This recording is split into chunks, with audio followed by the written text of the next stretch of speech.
Hola, ¿qué tal? Muy buenas noches. Muchas gracias por acompañarnos, como lo han hecho a lo largo de este año, en muchos martes, no todos, a veces no se puede.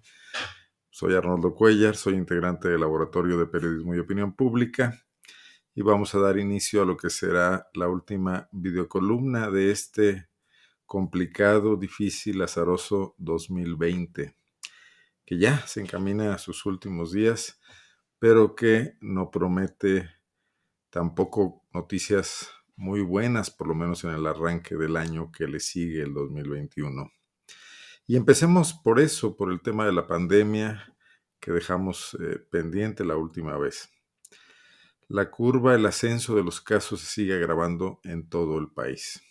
Lo complica en el invierno y lo complica la movilidad de las personas, acuciada por diversas circunstancias. No menor el tema de la frivolidad, del esparcimiento, de las ganas de romper con esta rutina enfadosa que nos ha traído este año de permanecer más bien en casa.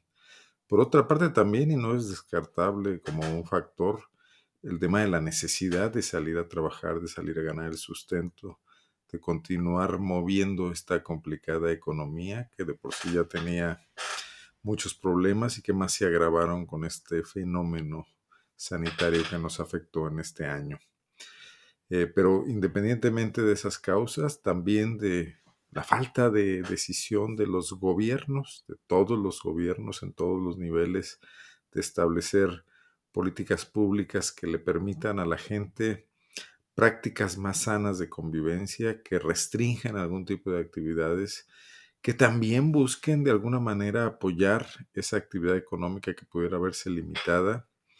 Bueno, pues esa ausencia de esfuerzo gubernamental y también de conciencia individual y social nos tiene colocados en un fuerte predicamento. Por primera vez, como no se vio en el arranque de la pandemia y en el primer momento crítico, en los meses de mediados del año, en junio, julio y agosto, están a punto de saturarse los hospitales. Está pasando ya en la Ciudad de México y no parece muy lejano el momento en que lo veamos también aquí en Guanajuato. Gente que está llegando además en malas condiciones, que resulta difícil su tratamiento médico. Hay escasez de los medicamentos necesarios para estos procedimientos, como son la colocación de aparatos respiratorios, sedantes, etcétera, se ha venido señalando. Hay también cansancio de los trabajadores de la salud, agotados por un año completo prácticamente, por 9 meses de trabajo intenso, doblando o triplicando jornadas, muchos de ellos sufriendo el hecho de que parte de la plantilla ha tenido que descansar en sus casas por ser personal vulnerable, por enfermedades también, por verse afectadas.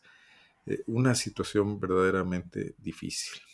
La vacuna está en el horizonte, ya se anuncia. No sabemos aún sus efectos masivos, no sabemos qué consecuencias puede traer, qué efectos colaterales, pero sin duda muchos acudirán o acudiremos a esta opción para tratar de pues volver a algún tipo de normalidad que sí será distinta a la anterior, pero que también requiere dinámicas propias que en este momento difícilmente pueden realizarse. De cualquier manera no será fácil por logística, por cantidades, que la población esté cubierta y entonces eso hace que tengamos que seguir manteniendo muchos cuidados personales.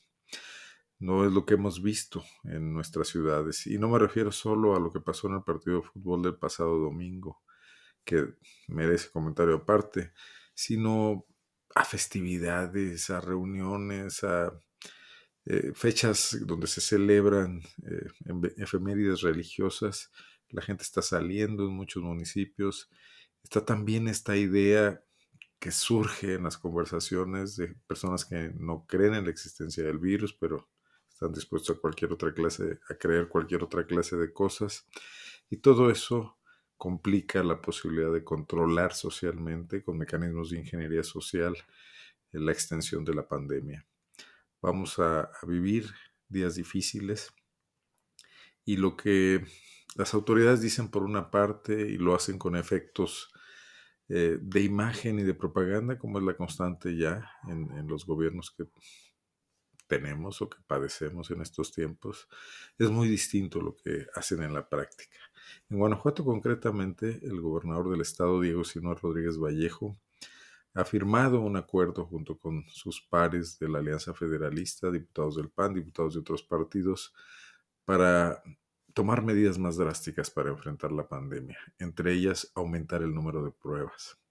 Sin embargo, en Guanajuato, el sector salud, ese que encabeza formalmente Daniel Díaz Martínez, pero donde ejerce un poder real el exgobernador Miguel Márquez Márquez a través de una serie de familiares y cercanos que están incrustados en la Secretaría de Salud, son de una opinión contraria. Piensan que hacer más pruebas solo traería una elevación del número de contagios, como si esta fuera una carrera, como si fuera una competencia, no para dar los mejores resultados, sino para aparentarlos.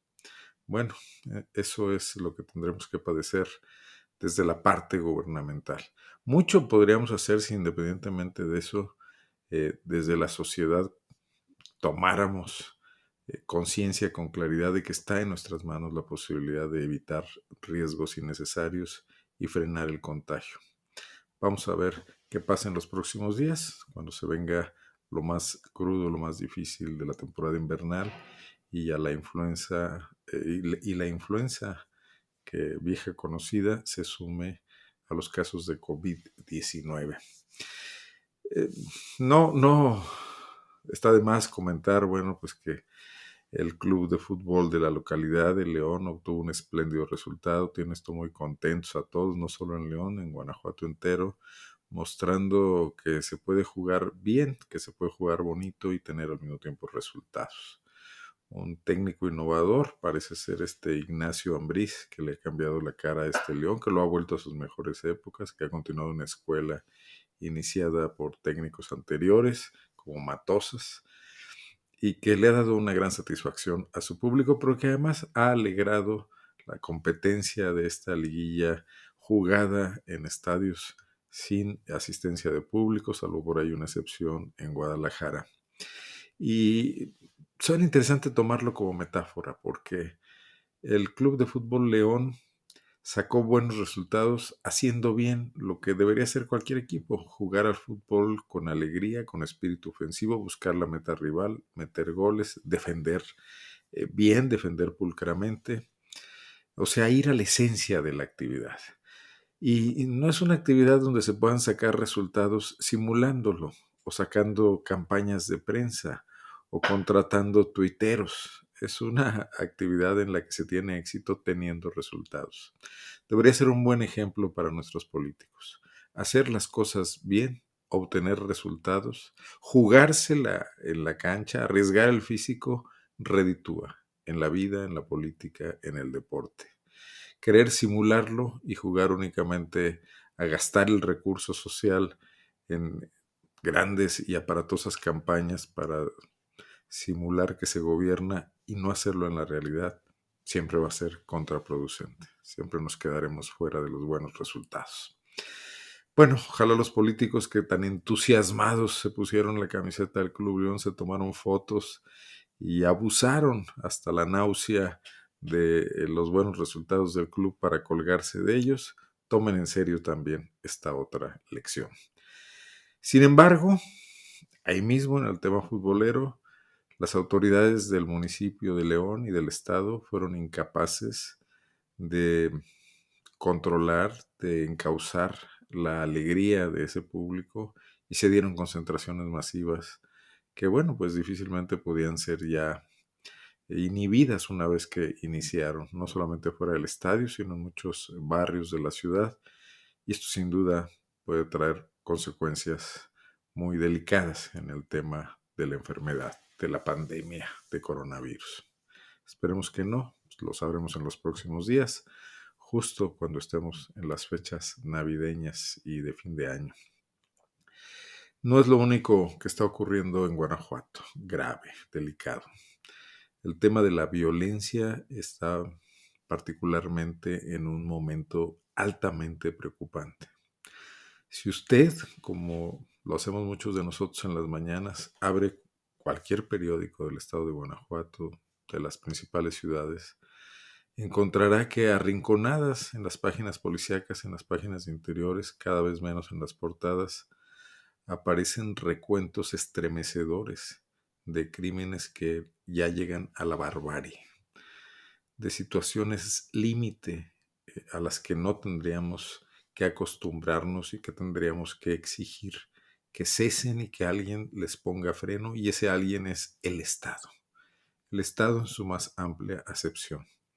Tan solo esta semana hemos visto cómo le cercenaban las manos a jóvenes entre los límites de Romita y de Silao. No sabemos qué pasa con estos jóvenes, si fueron acusados de algo, si es una situación donde alguien quiere tomarse la justicia por su mano, si se trata de un mensaje macabro, terrible, terrorífico para la sociedad, pero son extremos que no se habían visto, aunque se han visto cosas también terribles y peores, quizás los asesinatos, las fosas, los descuartizamientos.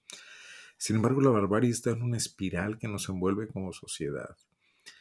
Vemos también que aparece el cadáver de una jovencita que fue denunciada su desaparición en Querétaro cuando viajaba a Guanajuato a un velorio a Valle de Santiago, y aparece hasta ahora, está por confirmarse, pero son muchos los indicios de que su cuerpo fue quemado en un vehículo. El vehículo ya fue identificado junto con otra persona, un conocido de ella. También se dedicaban a la actividad de la charrería. Y no es lo único. Emboscan a personas en Apaseo el Alto, entran a domicilios en otros lugares como en Silao, en Guanajuato, y asesinan a personas en León mismo. Todo esto junto es lo que nos tiene colocados en ese terrible primer lugar de violencia homicida en el que Guanajuato se colocó en 2019 y que lo refrendó lamentable, terriblemente en este 2020. Las palabras se quedan cortas para expresar esto.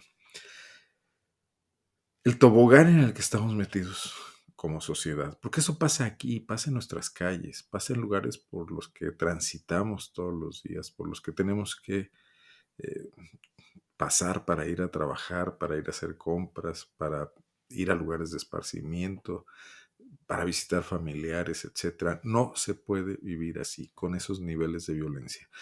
No se puede aspirar a ser una sociedad moderna, desarrollada, que quiere insertarse en una globalización de por sí puesta en crisis por todo lo que está pasando a nivel mundial, pero conforme al plan que se tenía anteriormente, sin voltear a mirar ese grave lastre, ese fondo de un iceberg del que solo quieren ver la parte que flota encima del agua nuestros gobernantes, pero no todo lo que está debajo. Para que Guanajuato pudiera mantener una dinámica sana de crecimiento, de un desarrollo equilibrado entre sus inversiones en manufacturas, en plantas industriales, sus lugares turísticos, la belleza de sus pueblos, sus atractivos de diverso tipo, y seguir siendo un baluarte del turismo en México, tenemos que resolver la otra parte, la de la desigualdad, la de la violencia que viene asociada en buena medida a la desigualdad y a la actuación de grupos criminales, quizás venidos de fuera, otros surgidos aquí, pero que parecen actuar a placer, moverse con impunidad por la geografía del Estado. Y es en ese marco de acontecimientos terribles que salpican las páginas de los periódicos en estos días. Ayer en Irapuato, y esto lo recuerdo ahora y creo que no debemos omitirlo, también en un ataque, en una balacera ocurrida a escasos metros de una comisaría policial, muere una niña de 10 años de edad. Es justo eso. Podemos explicarlo como con la tradicional explicación de la autoridad, de que de alguna manera estaba involucrada, que es víctima colateral, etcétera. Es barbarie. Es barbarie a la que una sociedad civilizada tiene que plantarle cara, tiene que denunciarla, tiene que hacer sentir que eso no puede continuar ocurriendo en Guanajuato. Tenemos que decirlo, y tenemos que decirlo todos, de alguna manera, en nuestras actividades, en nuestra vida cotidiana. Esto no puede seguir así en Guanajuato. Y no es una tarea que le lancemos al Estado, al gobierno, a los municipios, para que lo resuelvan por sí solos. Pero sí, que sepan que ellos tienen la batuta, que ellos disponen del conglomerado del esfuerzo social que es el presupuesto público, que debe ser bien orientado para atender los problemas prioritarios. Y uno de ellos es ese, frenar la criminalidad, ponerle un alto a la violencia en Guanajuato. ¿Y en qué los vemos a los políticos? ¿Preocupados por eso?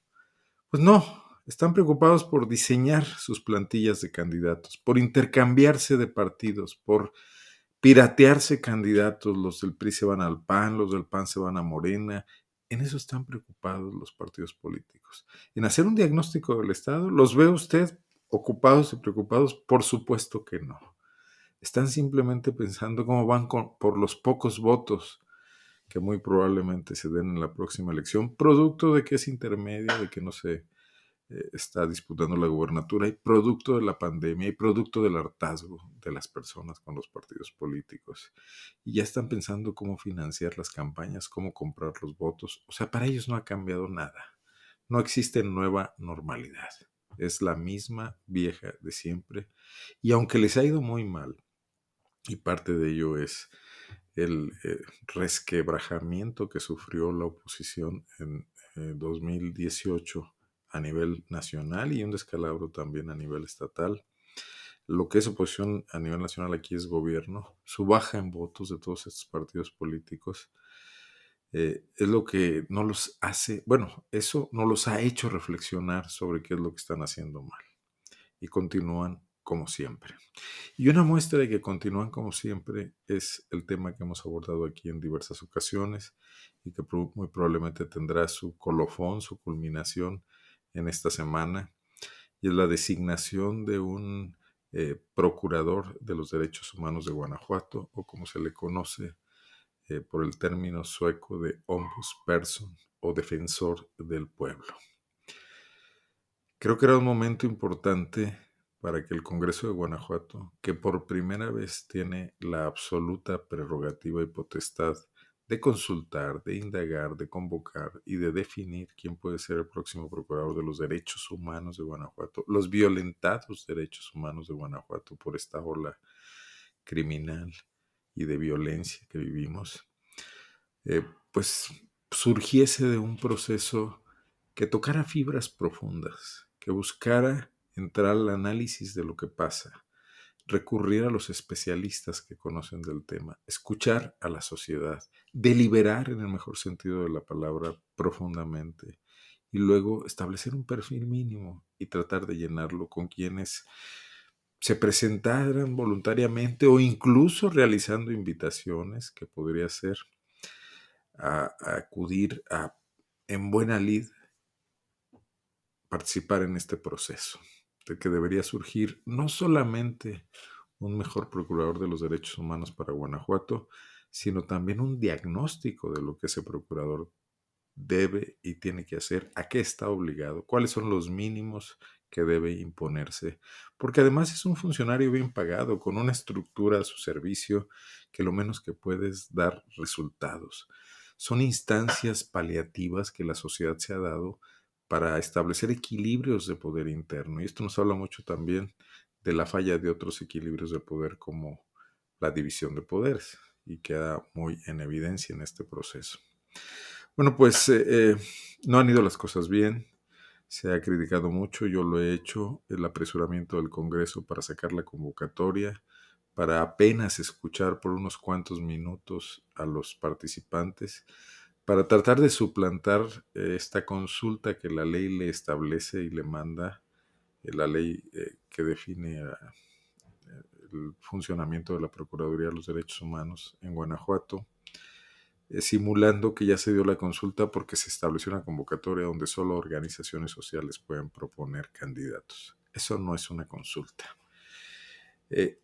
La situación de eludir la posibilidad de que participaran organizaciones de la sociedad civil que expresamente lo solicitaron y lo pidieron, que tenían el interés, que son organizaciones constituidas que realizan labor de defensa de derechos humanos desde el ámbito privado, desde la sociedad civil, tratando de conseguir sus propios recursos, organizaciones que defienden la diversidad sexual, que lo hacen además participando en procesos en los tribunales para conseguir esta defensa de derechos, o que defienden el medio ambiente, que están apoyando a los colectivos de búsqueda de personas, los mismos colectivos de búsqueda de personas, etcétera.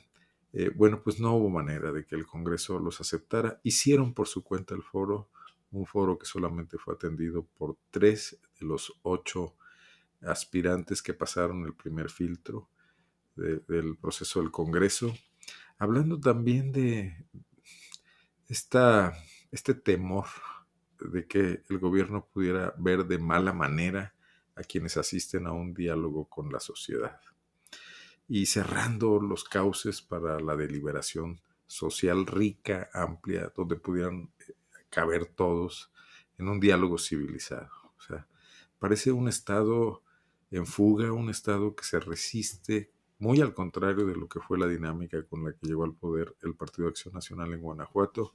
Se resiste a abrir canales de participación a la sociedad, los cuales solamente existen simulados. Bueno, pues producto de todo esto, ya se dio la formulación de la terna de quienes van a ser votados en el Congreso en la próxima sesión, también en un proceso accidentado, porque el domingo, un día antes de que la comisión se reuniera para hacer la valoración final y aprobar el dictamen donde se eliminan a 5 de los 8 competidores y se deja pasar a 3 en una terna que deberá votar el Pleno del Congreso, desde círculos cercanos al propio Congreso, periodistas que trabajan en redes sociales y que reciben muy jugosos contratos de publicidad del gobierno, se empezó a filtrar ya el hecho, dándolo como consumado, la primicia al parecer, o la profecía, porque eso resulta a todas luces una vez que los procesos no han sido consumados, de que el elegido para ocupar la Procuraduría de los Derechos Humanos de Guanajuato es el abogado Vicente de Jesús Esqueda Méndez, destacado militante del Partido de Acción Nacional, donde ha ocupado cargos de relieve, cargos de dirección en otras épocas, hace tiempo. Ya no afecta eso los requisitos legales que plantea la ley a los aspirantes. Sin embargo, no deja de ser una señal importante. En caso de que el profeta en este caso tenga razón, y es que Méndez sea elegido de la terna donde ya fue incluido un día después de la profecía, ayer lunes, va a ser el primer procurador de los derechos humanos de Guanajuato con una militancia partidista abierta y vigente. Si descontamos al primer ombudsman de Guanajuato, ombudsperson, que fue el licenciado Rafael Hernández Ortiz en la década de los 90, muy al principio de la década de los 90, quien había sido militante del Partido Revolucionario Institucional, pero que tenía largo tiempo sin participar en actividades políticas de ese partido. Después de eso, todos los que han ocupado el cargo en Guanajuato, ninguno de ellos tenía militancia partidista. Esto no deja de ser un retroceso, como están las cosas ahora. Aunque me lo explico, porque parece muy característico de regímenes que se empiezan a cerrar sobre sí mismos porque pierden la energía que los alimentaba en un principio, pierden también la identidad, la capacidad, la confianza en sí mismos para dialogar con el resto de las fuerzas políticas y con la propia sociedad. Comienzan a cerrarse estos espacios y parece que ya solo pueden dialogar entre sí. De ocurrir esto, Esqueda Méndez va a tener una tarea complicada, la de legitimarse primero que nada, la de abrirse al diálogo con las organizaciones de la sociedad civil con las que no aceptó reunirse en principio en esta mini campaña que ahora se realiza. Y luego la de mostrar que puede plantar cara a los abusos de poder muy comunes desde espacios como la Fiscalía de Guanajuato o la Secretaría de Seguridad Pública del Estado, y que no mantiene compromisos ni ataduras con ese gobierno del que en otros tiempos formó parte. Se perdería una gran oportunidad para elegir por primera vez a una mujer como ombudsperson en Guanajuato. En la terna está la abogada Carla Alcaraz Olvera, que ella fue funcionaria durante largo tiempo y desde niveles bajos hasta altos, hasta una subprocuraduría, ahí en la Procuraduría de los Derechos Humanos de Guanajuato, con un desempeño, puede decirse que impecable, que reconocido por las propias organizaciones que tuvieron la oportunidad de tratarle y de presentarle casos. Y con una carrera en torno a los derechos humanos también muy completa. Hasta ahora nunca ha habido una ombudsperson mujer en Guanajuato, y en estos tiempos de romper techos de cristal iría siendo ya momento. El tercer integrante de la terna, José Manuel Ramos Flores, es también una persona, José Manuel Ramos Robles, muy competente desde el ámbito internacional. Es un consultor, ha participado prácticamente toda su vida profesional en temas ligados a los derechos humanos, en asesorías a diversas naciones en el globo, en América Latina sobre todo, y podría aportar una visión también fresca, renovada, un alejamiento de los intereses locales que muy buena falta le podría hacer a esta Procuraduría de los Derechos Humanos, sobre todo frente al panorama que tenemos afuera y donde debe ser un actor protagónico y principalísimo para tratar de restablecer equilibrios y tejidos sociales. Se los decía la última vez, por primera vez en las 2 semanas anteriores, la Procuraduría de los Derechos Humanos de Guanajuato ha estado acompañando a víctimas que rastrean en fosas en el municipio de Acámbaro. No lo había hecho en toda la época de Raúl Montero, quizás por no ofender al gobierno estatal o a la fiscalía que ha cerrado la información sobre este tipo de fenómenos en Guanajuato, ha pretendido monopolizarla y primero negarla, sobre todo en los meses anteriores. El encargado interino, Alberto Estrella, ha cambiado de actitud, es muy sano y eso debería continuar y debería profundizarse. Independientemente de los 3 aspirantes, ninguno de los cuales tiene la culpa de lo mal que ha procedido el Congreso del Estado y la Comisión de Derechos Humanos y Atención a Grupos Vulnerables, creo que queda una lección para el futuro.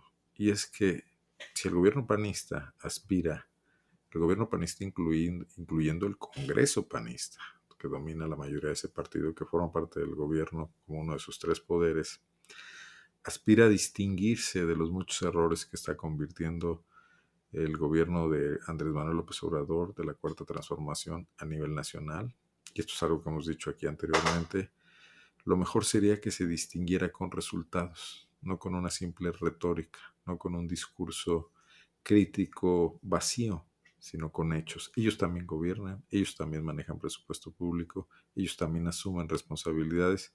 Si nos muestran, como el Club León lo hizo el domingo pasado y antes el jueves, que pueden meterle goles a los problemas de Guanajuato y no únicamente publicar páginas de periódico o reportajes pagados en la televisión nacional diciendo que son muy buenos y hacen las cosas muy bien.